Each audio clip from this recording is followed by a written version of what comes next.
Welcome, everyone. I'm Kat Kramer. I'm going to be moderating today's panel about icons. This is an amazing movie. It's so timely and relevant, and it has echoes of 9 to 5 and the female empowerment films and documentaries that the culture has been driven by for the past whatever. We really need to publish the ERA, but going into this, I'm going to introduce everyone that's here today. We have a pretty full panel ahead, so I'm going to dive right in. First, I want to go over my notes. Okay, a little bit about me. I founded Cat Kramer's Films That Changed the World, where I present socially conscious documentaries. And I also have Shiros for Change, which is going to be a festival and a podcast where I focus on female equality films, women's empowerment, DEI, representation, intergenerational stories, and all the issues as females that we need to deal with right now in society through the art of film, primarily documentaries. Our first panelist is Chaitra Vedalapalli, and welcome, Chaitra. You're the co-founder and president of Women in Cloud, which is so much a part of Icons. You're a distinguished serial tech entrepreneur and go-to market strategist, and you excel in coaching tech founders and forging successful Gossel 3TM partnerships with tech like Microsoft and Google. We'd be here all day if I went through all your credits, but welcome. I'm so happy that you're here. Next is Pruitt, Senior Director of Microsoft. Pruitt serves as Director of Engineering Strategy at Microsoft, driving technological innovation in AI, ML, known for compelling presentations as a TEDx and keynote speaker. Pruitt zeroes in on leadership, AI strategy, and the future of work. So welcome, Pruitt. And next we have Dylan Levitt, who's the director of Icons and one of the few men here today. Born and raised in Washington State, Dylan, I have to tell you, I grew up in Bellevue, Washington. I know we have another panelist also from Washington State. Dylan was born and raised there and found filmmaking in high school, where he used to make shorts for school assignments and for fun. And that interest of making little shorts became a passion for making films. So now Dylan's a full-fledged filmmaker. And next we have Senator Patty Kuderer, Washington State Senate, the other Washington native. Senator Patty Kuderer represents Washington's 48th legislative district and is the first female state senator for her community. A dedicated mom, attorney, and community advocate, her was appointed to the House of Representatives in 2015 and to the Senate in 2017. Welcome, Patty Kuderer, Senator. Next is, see, who do we have? Gabriella Schuster, Board Director of Global Business Executive and a TEDx speaker. Gabriella Schuster is a C-level executive and global thought leader with over 30 years of experience in digital, data, and cloud transformation. Welcome, Gabriella. Is Dexter Hardy joining us today? President Integral, with over 20 years of experience in IT, strategic management consulting, and data transformation across various industries. Dexter Hardy is a seasoned executive focused on integrating people, technology, and change. Welcome, Dexter. Next, we have Shreya Krishnan, Managing Director from India, AnitaB.org. Shreya is the Managing Director for AnitaB.org India, with a rich background of EVP of Marketing and Communications at Aon, where she led APAC Finance Buyer Initiatives and Marketing in India. Welcome, Shreya. And we have Kashubu Soni, I hope I pronounced that correctly, CEO, CIO News. Kashubu Soni is the founder and CEO of CIO News and Mercadio with over 20 years of experience in media, sales, marketing, and operations within the IT industry. She is dedicated to building CIO News as the leading global technology and cybersecurity platform, providing insights to 8.2 billion people worldwide. I know this is just a portion of these amazing bios and their amazing credits. So I believe I have everyone, and let's just dive right in. So the first question I have is for Chaitra and Pruitt, and it's regarding the origins and vision. First of all, what was the pivotal moment or inspiration that sparked the creation of icons? And how did the idea evolve from concept to the reality of icons? Chaitra, would you like to go first? Sure. Thanks, Kat. What a great introductions you made. Appreciate it. So the pivotal moment for the icons actually came when we realized that there was a gap in how we tell the stories of women in technology was really told. So as I watch a lot of movies and I'm also a film fund owner, I knew that this particular asset class, which is the movies, has a power to really move the needle on how we tell stories and also get the immediate attention. We leverage this medium not just from an information perspective, but also from a gaining that inspirational component. So we can do a call to action for every woman to step into their true identity as a role model and change makers. The concept came to life when we met with a group of passionate youth at a Issaquah Film Festival. I got to meet with Dylan and Joanna, and we had a great conversation with a bunch of their friends. And they were all looking for a meaningful project for their college application. And during the conversation, it really struck to us is why not empower them to reel a story from their point of view. That was the origin of how it was created. And then I met with Pruitt and we really had a conversation on the collaboration. And I would love her to talk about what we did after that. How did we move from concept to reality? Yeah, I came up with the idea of icons, and it was a brilliant idea. And then again, she leveraged these student filmmakers, and who better to bring in a fresh perspective of what has worked, what hasn't worked, and where we can do better. And so when you think about this, it really is a view through a younger generation about those struggles, those triumphs. And if you read some of the media about the documentary Icons, it's been referred to as a love letter from the future. And it really does reflect those aspirations. And one of the things that's great is really that inspiration. And it reflects not just women in tech, but if you think about it, these experiences are relevant for women in all industries, all career paths, all walk of lives. And it's an uplifting journey of how people can come together and help build this community that just lifts us all up and really does have us do better. It's amazing because in watching the film, and you made a film about the tech world, but it's so relevant in today's film world as well. And as you said, in all different workspaces. It's just so relevant. Now, for Dylan, this question is about the unique perspective of icons. It highlights women in technology from the perspective of 19-year-old students. But why was this perspective chosen and how does it enhance the storytelling?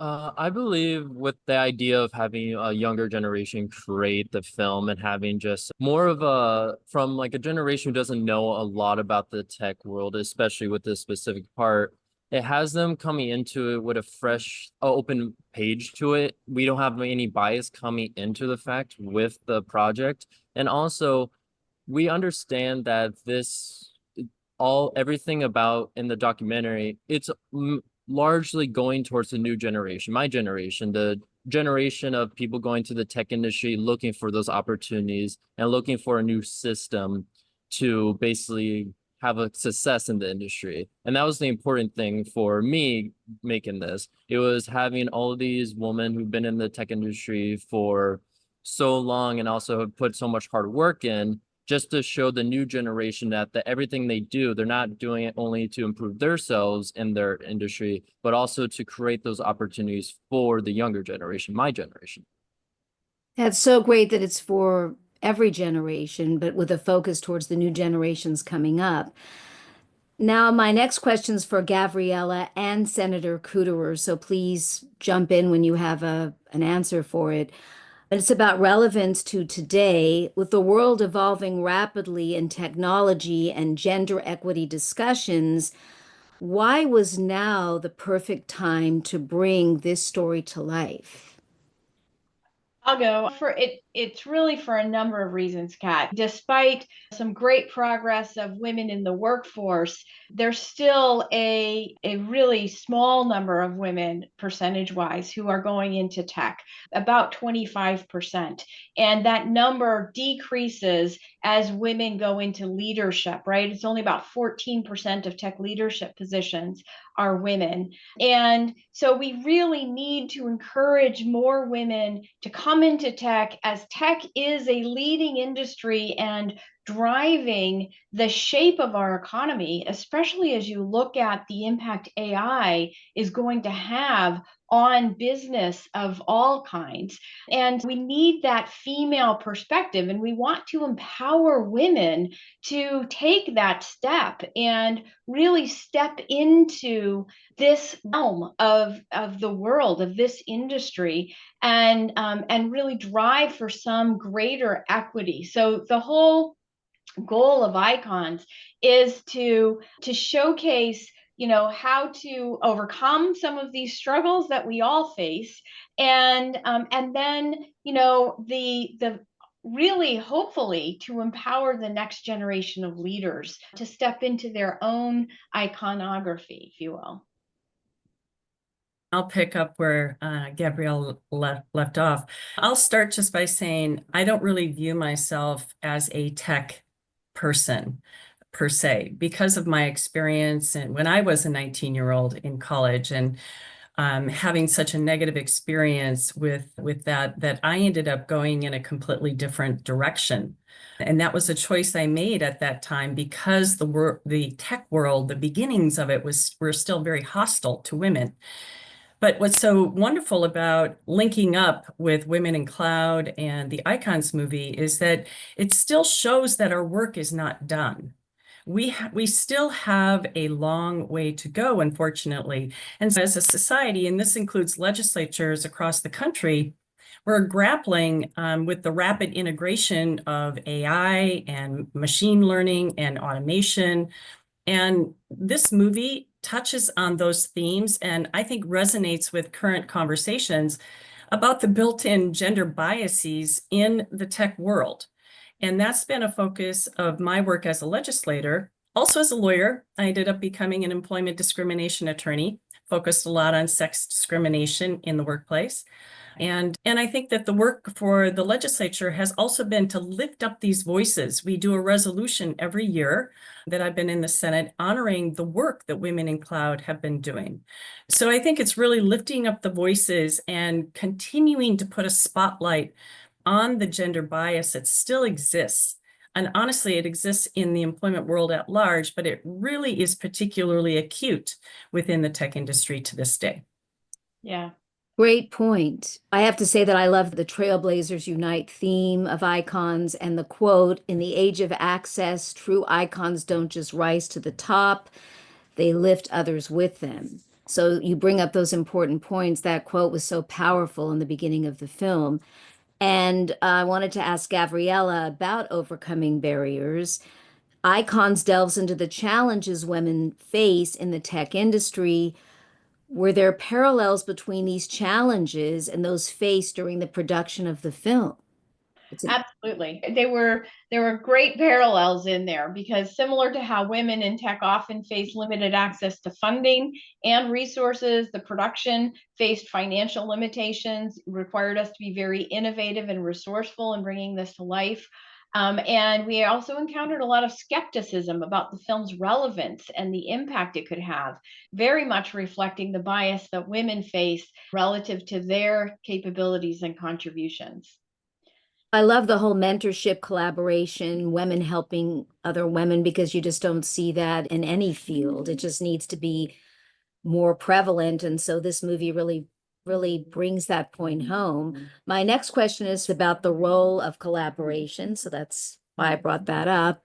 How did the collaboration between Women in Cloud and other stakeholders shape the production and the narrative of Icon? Sure, I can take that up. I think, first of all, it is a very aptly timely initiative that has been taken by Women in Cloud. Our association just begun about 7, 8 months back in India, but it is really fantastic. The entire technology world has evolved in the last 1 decade, and I have been interacting with women from across different, and I've heard, I in fact drive a lot of podcasts, so I interact with wonderful women from the leadership role in the technology segment.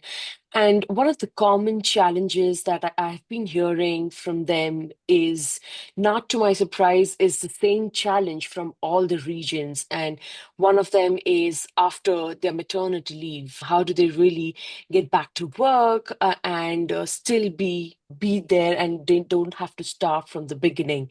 So these are some of the common challenges that I've been hearing across the region. And I still know that we don't have a solution yet, but I am very happy that at least there are initiatives like these.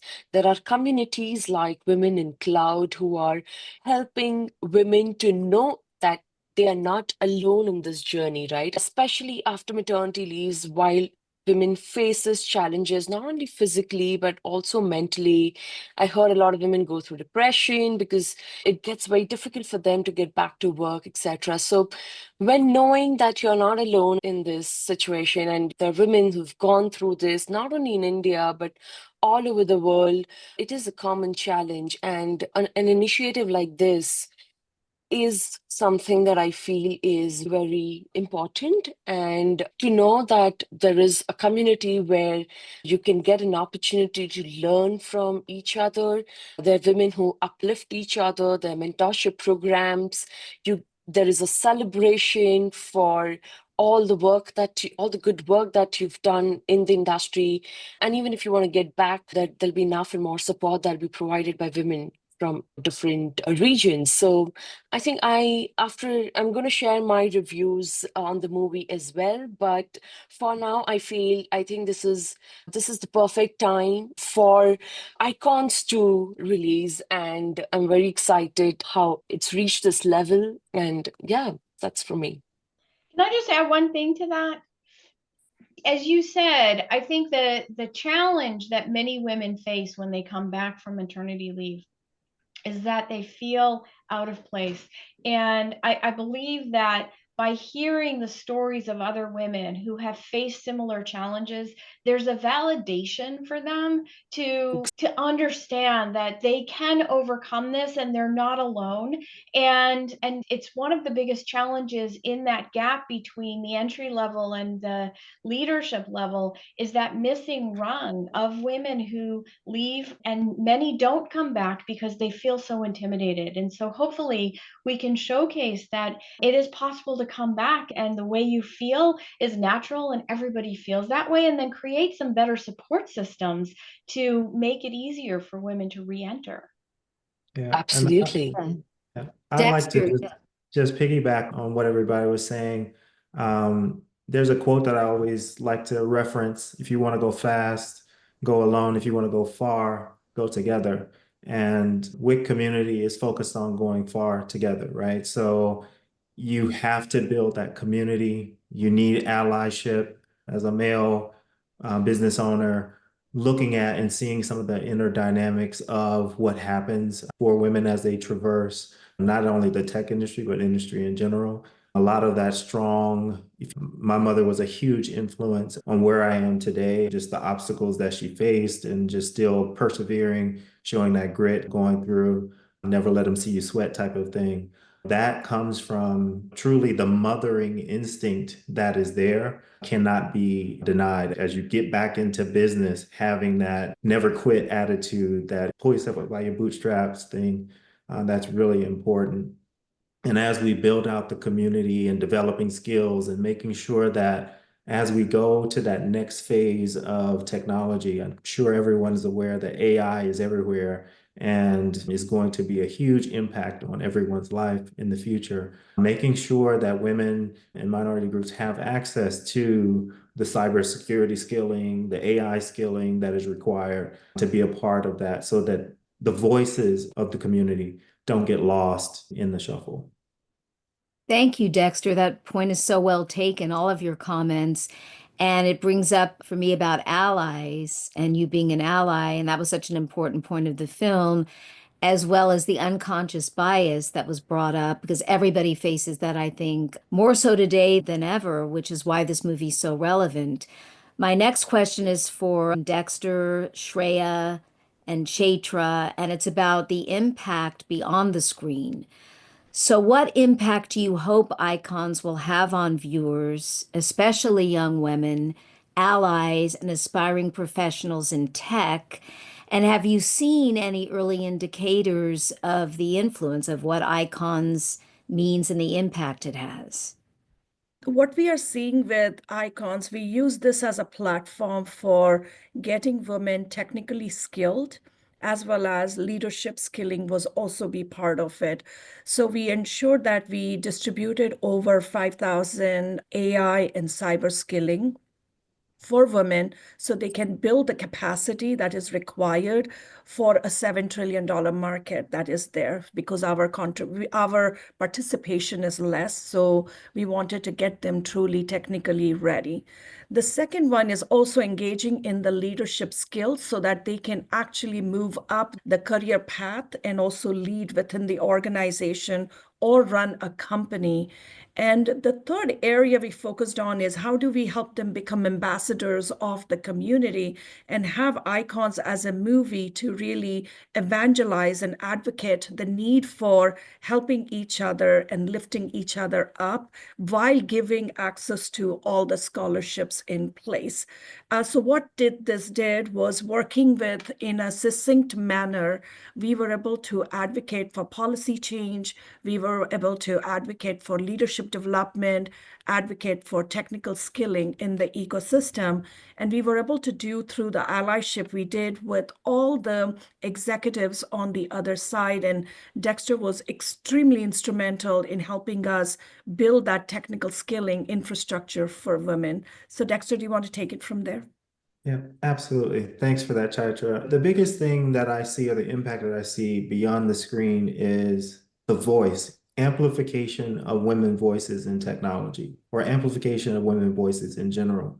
Because as you listen to the stories, as the people are speaking throughout the film, everyone can resonate with, oh, that's me. If you're a woman, I could see my mother in that. You could see your sisters, your family members having gone through those struggles. So I think it makes it real for a variant of stories that are available. So one, obviously, it highlights that and amplifies the voices. The second piece, again, just double clicking on the skilling that is provided as part of this process. The cybersecurity certifications, the AI certifications, again, filling that void, because that's the next phase of tech. And if you haven't heard about AI, that train has already left the station. So being able to facilitate and help people gain meaningful life careers in that, and obviously the economic impact of that is vast. So now you have multiple families that are able to support themselves, and that becomes a generational wealth building opportunity for lots more people in the community. So really excited about the impact beyond the screen, for sure. Yes, indeed, AI is here to stay. So well said. And Dylan, this is about the technical craftsmanship. What innovative filmmaking techniques or storytelling approaches did you employ to make icons stand out in the documentary genre? Because it's so important to have your own voice, and really stand out to make impact? Yeah, what I think was super important throughout the filming and just editing of icons was to, no matter what techniques we used, we never would get away from the point that it's about these women and these icons. That was the whole point of it. We didn't want to bring anything away from them. We only wanted to enhance what they had to say. So a lot of the editing was, even though it took a while just to get the right pacing and find everything in the right kind of like flow, a lot of it was just using all the techniques just to make whatever they say be more impactful. And when bringing up a statistic about the amount of women in tech or the amount of women in tech when you go up the positions, to indicate like when they say all like their stories, is to bring present data to what they to what they went through, and just made their stories much more impactful. And just it never just went away from them. It was only just to make what they say just bring it up to light more. And I would say one technique we use a lot was just making sure that whatever they say, we wouldn't cut away too fast, and to give everyone their story in it. We've interviewed, I believe, 17 or 18 women for this, and we wanted to make sure to have all of their voices in it, to either have some part of their story or have something that was said to them. Even with Patty Cooter, we had a part of her interview where she was talking about she was going through her first year of college, and she was in that coding class, and as she did a coding mistake with the printer, kept filling out paper. When she was looking for feedback or just help from her classmates who were all male, they had the reaction where you just don't belong here. It was to show that all those stories and like matter, and no matter from which woman, and just to make that the highlight of the whole piece. That was for me the 9 to 5 reference. You remember the moment when Judy Burnley, when the papers are spitting out of the machine and Mr. Hart comes in and tries to fire her. So it really showed how sadly relevant that still is today and how it relates to the film.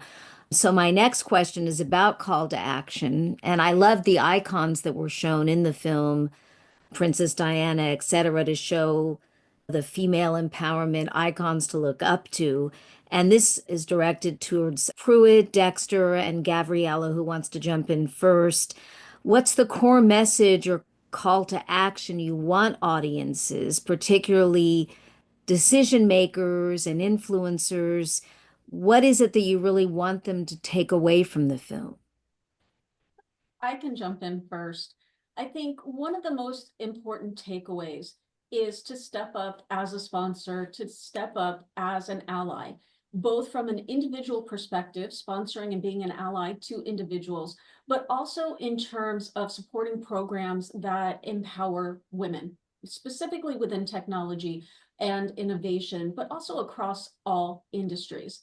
And Icons is set up so that we can also facilitate different screenings. If individuals are interested in continuing this conversation or starting this conversation in their place of work, in their communities, we have a way to facilitate that and distribute icons in a way that they can host those screenings. The other thing I want to say for people to take away is there's an assumption that this is solely tech. And I would challenge anyone who doesn't think that they work for a tech company, because everyone is consuming these technologies, these solutions. And in most instances, there's also the customization of those solutions. So you have some sort of developing action, and your employees need to work with that. The fuel is all data. And so when we talk about investing in skill development and we talk about the impact and the future impact of AI, everyone is already working with this technology in some sort of capacity, but the requirements to have deeper knowledge and deeper functional expertise is going to continue to grow. And if you're not sponsoring or investing in yourself specific to skill development, you are going to find a very steep uphill challenge in front of you. So investing in skill development is one of the biggest takeaways. And the last I'm going to wrap up with, because this is very close to my heart, is joining networks like Women in Cloud. I speak about Women in Cloud being a lifeline, and I am very sincere and very authentic in that. Sometimes we feel like we are going through life alone, and we can find ourselves in a rut. And some people can find themselves even deeper, right? Depression, and we can go through all the different mental and physical states that we can be in. Women in Cloud is a community that really builds up each other. And there are so many incredible and deep friendships that I have formed that I don't even refer to as friendships. I refer to them now as my chosen family. And that's pretty darn powerful. And the great thing about this then is you're never alone. You have a situation at work, you have people that you can reach out to and you can talk to. Personal issues, right? You've developed those deep relationships. You can talk about that. With all the layoffs that have been happening, you have a network that you can reach out to who is there to support you and ground you, and sometimes see the best of you when you're not in a state that can see the best of you. Yeah. And I'm hoping, it's very well said, Pruitt. I'm hoping that what this film does is really advocate for policy change and encourage more people to become allies, to champion policies that promote inclusivity and equity and opportunities women in the tech sector and in all sectors. It's very clear that we really have to rely on the private sector to make the changes necessary, because it's not going to come through legislation. What we really need is to change what those cultures are that are creating that bias, that are limiting the potential for women, and change the perceptions, which I'm hoping this movie really does, and then encourage people to become allies. Everyone, regardless of your role, can become an ally and a champion for change. And a lot of times it's in the little things that you do, right? The little things can really discourage someone, and the little things can really encourage someone. Taking that example you had, if instead of giving someone a really hard time because they don't know how to utilize some form of machinery, to step in and say, you're doing a great job, let me help you, let me show you, let me support you, it makes a huge difference in that, and build somebody's confidence as opposed to destroy it. And I'm hoping that by having people understand and hear these stories and start to see them in real life, and they happen every day, that it encourages everyone to step up. And Dexter, I'm really going to turn over to you as a great ally, to share what you hope that we get out of this. Okay. So thank you for that, Gabriella. As a business owner, I'm gonna just go right in, dive right in. We have to have a financial investment, right? We're investing in our own futures by supporting community, by creating internships to give people opportunity to learn and then hone those skills, by having programs like Women in Cloud to amplify those voices and make sure that from a policy perspective, voices are included in those decisions at the legislative level. In your business, have a purpose with strategic development. Like, you see people that are coming in that are bright, women that come in, they take charge, they have the acumen to do it. Take them under your wing, be a mentor. And it doesn't have to, you don't have to wait till you're $1 billion organization to have impact on the organization or on the community at large. And so really have a sense of, it's not, when I say invest in your future, it's not like the ROI is our revenue bottom line, but what about your community? Are we good stewards of our community? How well are the families and how well do they prosper by having dual incomes or single moms that have these jobs and they need to have some flexibility with their work schedule? So I think it goes beyond just the immediate investment as a business owner of here's my ROI and here's what the revenue is, but really looking out, being a good steward of the community and making sure that we're giving back and being good stewards of everything that we have access to. Yeah, just a moment on that, Dexter, because I think that a lot of business owners don't necessarily understand that when you create that level of inclusivity, you increase the retention of your teams, and you overall increase the profitability of the organization. So it's not just for the good of having equity and inclusion, but it's actually for the good of your business to review those policies and enable people to stay with your organization longer, move up within your organization, and have those flexible policies and return to work policies that create that level of loyalty and retention. Absolutely. I'm going to jump in with my own question here about the film focuses on the representation gap. And from what you both just said, how do you see Women in Cloud advocating for people with disabilities, or as in the film, it talks about the BIPOC community feeling that they're underestimated? What about people with disabilities working in the tech world, and how does that work for advocacy? Whoever wants to answer that. I can jump in on that one. That's an easy one. So my son is neurodivergent. He's on the autism spectrum, and being in the tech world requires extreme focus. He's hyper focused. You give him a task, he is going to really just hone in on that and be the best version of that. And so we have to get him to release some of that. And so by being a part of this community, by having those different thinkers being a part of this conversation, again, it changes the concept of what disability means. Is that disability actually a superpower, right? His ability to focus is actually a superpower when you compare it to other people. And so I think a lot of people are myopic in that here's what the world should look like, here's how we should think, here's how we should interact. But by including in that inclusivity piece of that, looking at disability not necessarily as a crutch or something that you need to like support per se, it actually can increase your capability as an organization by having those people on board. Yeah, Icons focuses on technology, on the technology sector and on women, but really it can be universally applied, right? The focus on helping people to connect with each other, being an ally, really supporting people and bring out their superpowers and their talents, as opposed to reacting with your own bias, and listening to learn another's perspective. Creating that inclusive environment really applies to everyone. And when you do that, you not only create better products, and as we think about AI, not only do you create better algorithms, but you create an organization that is more engaged and more creative because they have those multiple perspectives represented.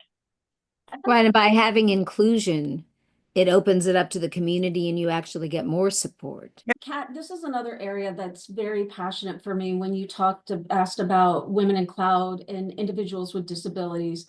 I agree with Dexter in that I think that these really hone a lot of different abilities.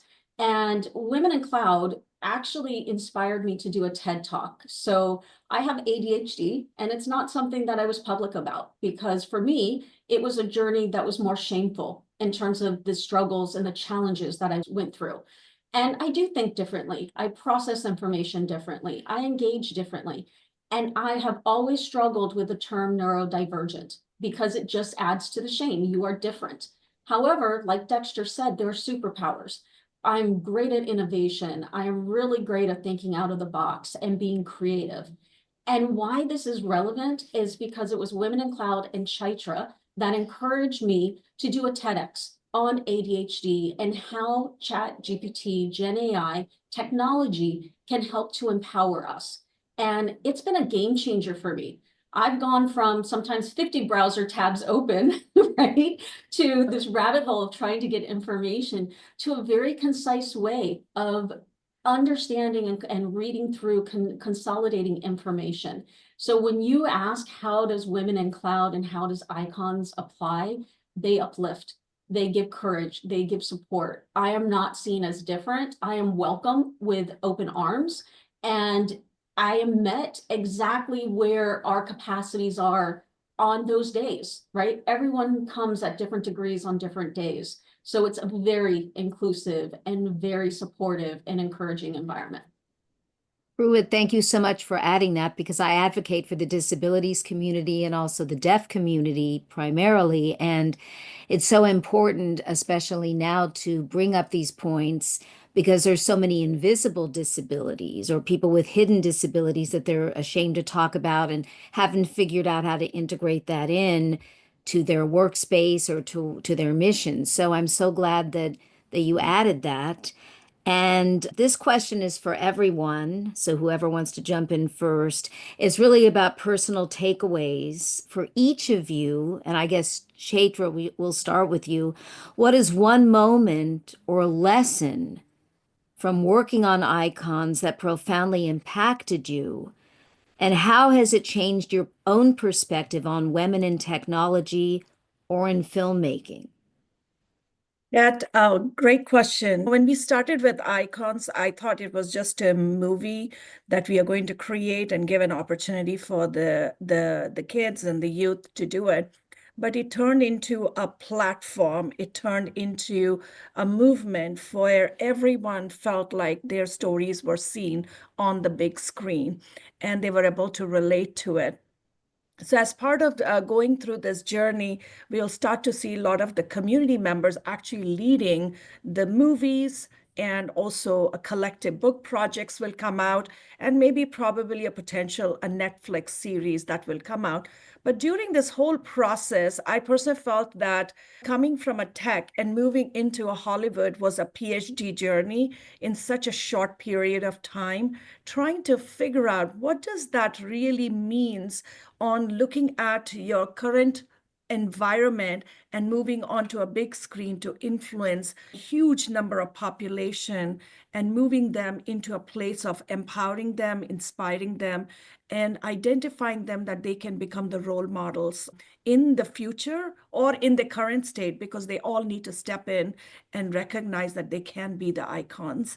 And the technology could do it along with the AI is here. So removing the fear of that technology and bringing that, uniting the tech and the film industry and creating a space for all women producers and women tech founders to work and collaboratively, that we can actually move the needle and drive the change when we really need, using a very powerful medium. So that was, for me, was a game changer from a learning standpoint.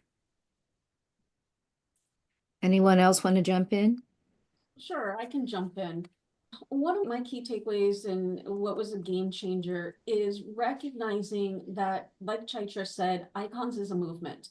And this will inspire many more conversations and dialogues, and they're important. We need to have a forum where people can be authentic, sometimes vulnerable, and have that be respected. And that's men and women, right? There are a lot of men who I've encountered who have genuine desire to be an ally and be a sponsor, and sometimes have questions about what does that look like. We can answer that if we have these conversations, and we can help one another if we know that there is help that is needed. For me, it is really showing that there is a large community that does transcend industries, but when we focus on tech, there's a community that has a heartbeat, and tech has a heartbeat as well. And we can do better. We're on the path, and we have the ability now to support these conversations and build each other up collectively. Yeah, I think an important thing for me and a good takeaway was when I first started on the project, I was still overwhelmed by everything that was happening with it, and just having the idea of directing a documentary. But I think some humility and of it came later when I was just editing and like listening to all these women's stories, and we shot at least 5 hours of interviews and listening to everyone's story. And I was like, I finally knew what my place in it was. I was here just to share these stories with the world. And that was an important thing for me just to take away from this, is that I think something I didn't really realize about the documentary, or didn't realize the full impact of it, was how much it gives the voice to those who don't usually have the medium or the outlet to express it, and to express it in a way where it is still emotional and impactful, because it is more than just these people sharing their stories. You have to, no matter how much they share their stories, you have to get the audience to the point where they can feel as closely as they can to what the interviewees felt in that moment there. And that's the important thing about the documentary genre. It's not only you're sharing the stories, you're sharing what it felt like to be in those moments with them. And that was like the most grateful aspect of which I am beyond just grateful for this, to be involved with Women in Cloud and just all these wonderful women to interview them. Yeah, I love the simplicity of it too, as you were just saying, because you didn't have a lot of fancy camera work or editing. It was just everyone telling their stories and their perspectives. Gabriella, did you have anything you wanted to add to takeaways? Yeah, so for me, we've been going through a very challenging time across the nation. And I think it's very challenging for women to look at the world and say, where's my place in this? And is it important? And I'm hoping, for me, it was, wow, here's a way that we can not just talk about tech, but we can help women see that they have huge value and contribution to make. And I would love that this does spark that movement that gets more of these stories across all industries and across all the people who are marginalized within our society, to be able to tell their stories and have their voices heard. Kushbu? Yes, absolutely. So one of the lessons and the moment that really did shook me a little was when I saw we did an event in India where we gathered women from across different organizations, and I saw the ambassadors for Women in Cloud. They were so closely connected. I saw the friendship. I saw the help that was given to each other, and I felt they are icons. That defined icons for me. That when women came together, they helped each other in their entire journey, and they've been so closely connected. It did give me a definition to icons. And today, when we talk about icons, that's what it means to me. It means when women come together and help each other in the journey, I think that truly is being an icon. So I'm really proud to be associated and to be talking on this panel where we're celebrating women and we're helping women. Another thing for filmmaking is an art, storytelling is an art. And I think utilizing a platform like this to actually put your message out of how you can really support or help in any ways you can by just being present and just giving mentorship only if it requires, right? So being there, that kind of storytelling and through a movie is phenomenal, and that is how it gets recognized as well. So that's the recognition it is achieved, and I really feel it has already achieved the recognition it should. It is fantastic. And filmmaking, I have a huge respect for filmmaking because there's a lot of efforts that goes in putting together a movie. It is fantastic. So everyone who's actually worked on it, I'm sure, are not from the background of filmmaking, but putting together a movie like this where it truly connects to a person, it's phenomenal. Senator Kuderer? Yeah, I would say that for me, it was the realization of the depth and the breadth of the allies for raising awareness of not just gender bias, but all kinds of biases. And you raised, Kat, disability bias. And what that does in the storytelling that we heard Kushbu talk about in this film, stories really are very impactful for legislators when they're actually probably more impactful than facts and figures, by and large, because they really bring home how the problem impacts everyday people and what it does and what the legislature should be doing when it's looking at policies. And I can tell you that being involved with Women in Cloud I call it an accidental blessing because, like I said, I consider myself the accidental tech person on this panel, but it's an absolute blessing because it has continued to keep the issue of discrimination and bias at the forefront. And what that does is it translates into, I think, important policies. For example, in Washington, we passed a whole slew of reproductive justice bills. We invested heavily in daycare for women who are returning to the workplace so that they can go back to work and feel as if they're not short-circuiting their family. And we've done a lot more in terms of pay equity.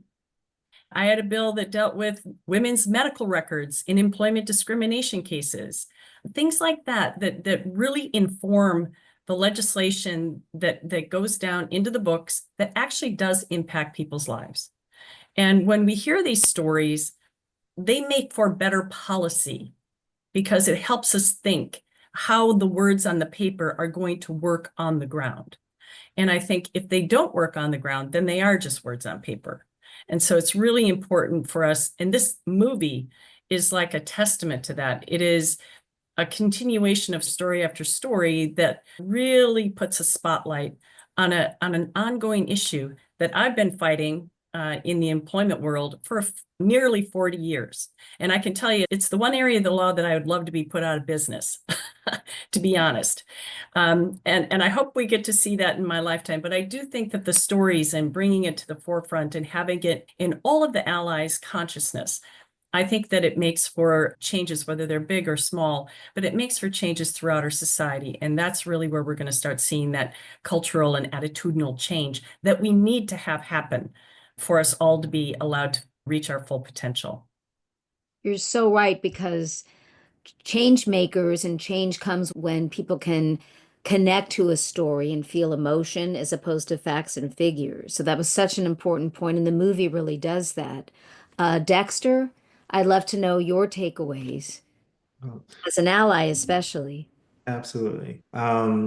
There's another quote I'll throw out there. I try to know them full of quotes, but if you change the way you look at things, the things you look at change. And that's by Wayne Dyer.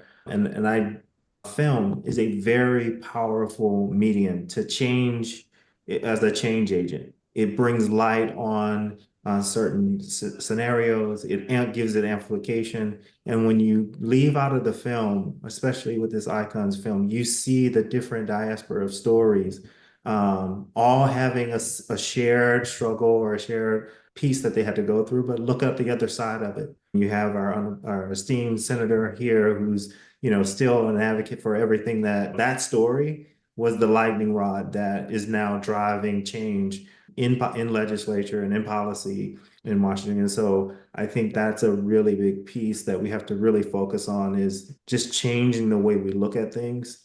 And then that plants the seed or the spark to ignite everything that's happening in a positive way in our community. Anyone else that hasn't weighed in yet? Looks like I'm on screen, and I really want to echo what folks have said. This is about celebrating individuals and their potential. And when it does come to the stories, Senator Cooter and Kat, you nailed it. Stories are really where the emotion and the connection comes in. We can talk about stats all the time. However, there's this keen ability with the human mind to disassociate from numbers at times. It's much harder to have that separation when you are seeing an individual who looks like you, looks like your friend, looks like your daughter, your mother, and then you have allies who look like Dexter and some of the other men in our community. That is where the true connection, like you mentioned, happens. And I think that is a very strong outcome of Icons. And while we tell this story about struggles, this isn't a woe is me story. It is a very powerful story. And it's one about how you can be inspired, how you can take action, and how we can all come together again to shed that light, as Dexter mentioned, so that we can look at things in a new way. And eventually we can build things in a new way so that they exist in a new way. Fantastic responses and answers. I just want to wrap up with one little question about what Chaitra mentioned about a book release and a potential Netflix series. I don't know if you want to elaborate on that or how much you can share what that would look like. But I was thinking that this needs to be a series. And would icons be focused just primarily on the women's issue and female empowerment and all the things that icons encompasses, or would it branch off into other stories, maybe about the allies, or how would you see that happening? So, Kat, there has been a lot of request on what the Icon movie series will look like. And Pruitt has been like, no, we need a sequel and a trilogy on it. From a sequel and trilogy perspective, what we looked at is Icon was the first one was becoming of an icon. What does that look like? Where you need to have a bold vision, you need to step in, you have to do the work. The second piece, which is the sequel, we are focusing on how do role models or icons unlock access? What is their generosity value system looks like, and why do they do what they do? And the trilogy is focused on how do they create legacy by uplifting communities, the entire communities, because then it becomes as a blueprint for anyone who says, I want to become an icon. We will have that blueprint available for the younger generation. So they can actually lead with collective action. They can focus on creating access and democratizing access on scale, and then also building communities, because in the current ecosystem, we want more and more people unifying communities rather than breaking them up. And this becomes as a blueprint to share for everyone. Excellent. Anybody else? Any final comments? I'm going to say I want to see a trilogy of trilogies. Change also, you had mentioned one little thing just before we wrap about the book release. So I'm curious, how would you see this in book form? Would it be based on icons and stories about everybody that's in the first documentary? Would it be related to the series? What would the book be? I'm personally curious about it. Sure. So our board came together and we said we should create a book, a collective action on a book. So it would be 20 stories across the industry, which are really the role models, and also providing them the templates, like a handbook of what did they do, how they did. It's really the how to, and also frameworks, which is really helping people to step into the role model. Because when they come to the movie screening, the first question they ask, do we have a book on this? And we say, we don't have a book, but we are working on a book. So that one will be an asset that we would create, which will be available for everyone who's coming to the movie screening. They have a book and they can use it. And then it'll follow by a trilogy and sequel and a trilogy of it. And if we are lucky enough, we can take the book and drive the adaptation to a Netflix series about each of the stories. So that's what we think is a 3-year journey, but we don't know how this is going to explode into in its own infrastructure and opportunities for everyone. So it can be mostly focused on allyship. It can drive focus a lot on how we think about bringing ability and disability scenarios. How do we look at policy changes? So those are all the stories that we can bring in, but that's where we are aiming for. But we know the 3-year plan, but we don't know what else will come in based on the funding that gets infused into this particular medium. I do know that for me personally, Sheroes for Change, this is right up my alley of what I started with that, and would love to be involved with the whole process. But thank you all so much for being here, and I'm just very excited about where icons can go and being used as an educational tool for the next generation. So I congratulate all of you, and thank you so much. In the difference of how men and women present themselves and how they work. One of them is that we're not always in the club. What we never talk about is an access issue. We don't like it. We don't even like to look under the rock. but we do have to acknowledge it. And interestingly, what you see is when there's a problem, there's many layers of symptoms, and you can spend all your time on the wrong things, addressing the symptoms rather than the core. Having a collective action against things that are getting in the way of access. And once you show up and you do the work, you can become the next icon in the world.